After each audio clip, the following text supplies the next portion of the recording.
ओम शांति बच्चों, हिंदी की कक्षा में आपका फिर से स्वागत है। तो बच्चों, आज हिंदी में हम आपको पढ़ाएंगे आपकी व्याकरण से संबंधित विषय, वो है आपका मात्राएं। ये आपका पेज नंबर 39 यानी 39 पर दिया गया है। तो बच्चों यहाँ पर देखिए, ये मात्राएं स्वर हैं हमारे और इनकी मात्राएं हैं। ये एक चार्ट है जिसे आपको अपनी अभ्यास पुस्तिका में बनाना है। ये देखिए, ये क है और क में ये अ जुड़ा हुआ रहता है और इसकी कोई मात्रा नहीं होती। तो जब इसकी कोई मात्रा नहीं होती तो क से हम सिंपल बिना मात्रा का शब्द बनाएंगे क म ल। हम कमल भी बना सकते हैं, कम भी लिख सकते हैं। ऐसे ही अगर हम का के अंदर आ को लगा देते हैं, यहाँ पे का तो आ इसके अंदर रहता है जो दिखाई नहीं देता, लेकिन अगर हम का के साथ में आ जोड़ दें तो आ की ये मात्रा होती है, तो ये हमारा का बन जाता है और फिर हम उसे शब्द बनाएंगे काला। तो बच्चों, इसी प्रकार आपके हमने प्रत्येक जो वर्ण लिया है हर मात्रा के लिए वो लिया है क, उसमें हमने ई को लगाया है तो हमारी इस तरीके से की बन गई। ये मात्रा आपको यहाँ पर दिखानी है। प्रत्येक ये हमारे आपके सारे स्वर हैं और ये इनकी मात्रा है। और ये मात्रा लगाने के बाद ये जो हमारा व्यंजन है, यहाँ पे क व्यंजन लिया गया है और इसमें हलंत लगाया सभी में, क्योंकि ये आधा है। ये पूरा कब बनेगा? जब हम इसके साथ किसी स्वर को जोड़ेंगे। ठीक है, स्वर जुड़ने के बाद जो कि इसकी मात्रा के रूप में जुड़ता है तो ये इसका रूप ऐसा हो जाता है, कू बन गया। और हम इसका ये इस प्रकार से शब्द बनाते हैं कूल। बच्चों, आप चाहें तो यहाँ पर कोई और शब्द ले सकते हैं, चाहे आप टा लें या माँ लें या सा ले सकते हैं। हमने अगर यहाँ से सा ले लिया तो यहाँ से सबक, सबक यहाँ से बना सकते हैं। यहाँ से हम जो है साबुन बना सकते हैं, आ की मात्रा लगा के। कोई भी एक व्यंजन आप लेंगे और उसी से सारे शब्द आप बनाएंगे। तो ये चार्ट आपको बनाना है अपनी अभ्यास पुस्तिका में। उसके बाद ये देखिए, सामान्य रूप से हिंदी वर्णमाला में सभी व्यंजनों में अ स्वर मिला रहता है। जैसे ये देखिए, सभी, जैसा कि मैंने आपको अभी बताया, सभी में अ तो मिला ही रहता है। लेकिन जो हमारे बाकी की जो मात्राएं हैं वो कहाँ पर और किस स्थान पर व्यंजनों में प्रयोग की जाती हैं, उन्हें देखिए। ये आप पढ़ेंगे ध्यान से। यह जो मात्रा व्यंजन से पहले दाईं ओर लगाई जाती है, यानी कि कौन सी मात्रा है हमारी? ये जो है छोटी ई की मात्रा। तो आप यहाँ ध्यान से देखेंगे, छोटी ई की मात्रा बाईं ओर लगाई जाती है। ठीक है, और आ की मात्रा दाईं ओर, यानी कि प्रत्येक व्यंजन के बाद लगाई जाती है। सभी यहाँ पर आपको व्यंजनों के बारे में बताया गया है।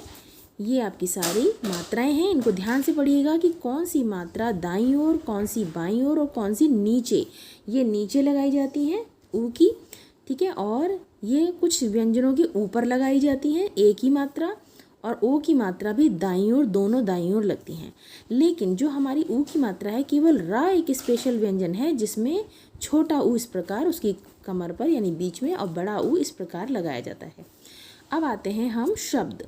तो बच्चों, यहाँ पर इससे पहले आप ये समझेंगे, ये परिभाषा को ध्यान से पढ़ेंगे। वर्णों के साथ मात्राओं का प्रयोग करते समय ध्यान रखना चाहिए कि एक समय में एक ही मात्रा व्यंजनों पर लगाई जाती है। दो मात्रा आप एक साथ प्रयोग नहीं कर सकते कि इधर से ई भी लगा रहे हैं और इधर से आ भी लगा रहे हैं, ऐसा नहीं कर सकते हैं।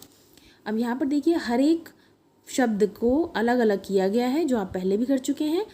कमल में से सब में, क्योंकि इसमें कोई मात्रा नहीं है इसलिए हमने सब में से आ को बाहर निकाल दिया है। हमने यहाँ पर स्वर और व्यंजनों को अलग अलग किया है। ठीक है, अब यहाँ पर देखिए, गोभी, गोभी में यहाँ पे ओ है तो ओ को हमने बाहर निकाला है, यहाँ पे ई है तो बड़ी ई को निकाला है। ठीक इसी प्रकार चूहिया में ऊ है तो ऊ को हमने बाहर निकाला है, और हा में छोटी ई है, य में आ है। ठीक है, अब हम बनाते हैं कुछ हमारे, ये देखिए, इन शब्दों को हम पढ़ के देखते हैं। मकल, मलक, हिचुआ, इन शब्दों का कोई अर्थ नहीं है, यानी हमें आपको कुछ समझ नहीं आ रहा है कि ये क्या है। तो बच्चों, ऐसे शब्दों को हम निरर्थक शब्द कहते हैं, जिन शब्दों का कोई अर्थ ना निकले। यानी कि हम अपने व्यंजनों को यानी अपने वर्णों को जोड़कर कुछ शब्दों को बनाते हैं, तो जिन शब्दों का कुछ अर्थ निकलता है उन्हें ही हम सार्थक शब्द कहते हैं। यहाँ पे देखिए, वर्णों का सार्थक समूह, जैसे कि कमल, कलम, चूहिया। अब इनको पढ़ने से हमें पता चल रहा है कि इन शब्दों का क्या अर्थ है। ठीक है, तो ऐसे शब्दों को हम सार्थक कहेंगे और इनको निरर्थक। अब आप देख सकते हैं कि वर्णों और मात्राओं के मेल से हम कुछ शब्द बनाते हैं जिनका कोई अर्थ निकलता है और कोई अर्थ समूह को प्रकट करते हैं। ऐसे शब्दों को हम सार्थक शब्द कहते हैं। यहाँ पर देखिए, हमें शब्दों को सही बोलना और सही लिखना सीखना चाहिए बच्चों, क्योंकि हम हिंदी में जैसा बोलते हैं वैसा ही हम लिखते भी हैं। ठीक ठीक है। आपने बच्चों अपनी पिछली कक्षा में पढ़ा था कि आपने सबसे पहले 2 वर्णों के शब्द बनाए थे, जैसे कर, भर। उसके बाद आपने 3 वर्णों के शब्द बनाए थे, कमल। 4 वर्णों के, अदरक। उसी प्रकार अब आप मात्राओं से शब्द बनाएंगे। 2 वर्णों पे गिरी, नीचे, पानी, इस तरीके से शब्द बनेंगे। 3 वर्णों पे आदमी, गिलास, और 4 वर्णों पे हिमालय, कारखाना, नौकरानी। इस प्रकार से आप शब्द बनाएंगे। तो बच्चों आज आपको क्या करना है, ये आपकी पृष्ठ संख्या 42 यानी 42 है। ये आपको अभ्यास कार्य, आपका गृह कार्य हम आपको देते हैं, जो आपको अपनी पाठ्य पुस्तक में करना है। यहाँ पर कुछ शब्द लिखे गए हैं, ठीक है। ये शब्द हैं आपके पास, और यहाँ पे छोटी की मात्रा है और यहाँ पर बड़ी ई। बच्चों आपको पहचानना है कि अगर ये मिर्च है तो इस पर कौन सी मात्रा है। इस पर छोटी की मात्रा लगी है तो मिर्च को आप यहाँ लिखेंगे। धनिया, धनिया पर भी छोटी की मात्रा है तो इसको आप यहाँ लिखेंगे। इसी प्रकार आप छांटेंगे और मात्राओं के अनुसार इन्हें अलग करेंगे। दूसरा है आपका बच्चों, नीचे दी गई मात्राओं का प्रयोग करिए और 2-2 शब्द बनाइए। यहाँ पे आपको ये मात्रा दी गई है, आ की, छोटा ऊ और ओ की मात्रा, इनसे आपको 2-2 शब्द बनाने हैं।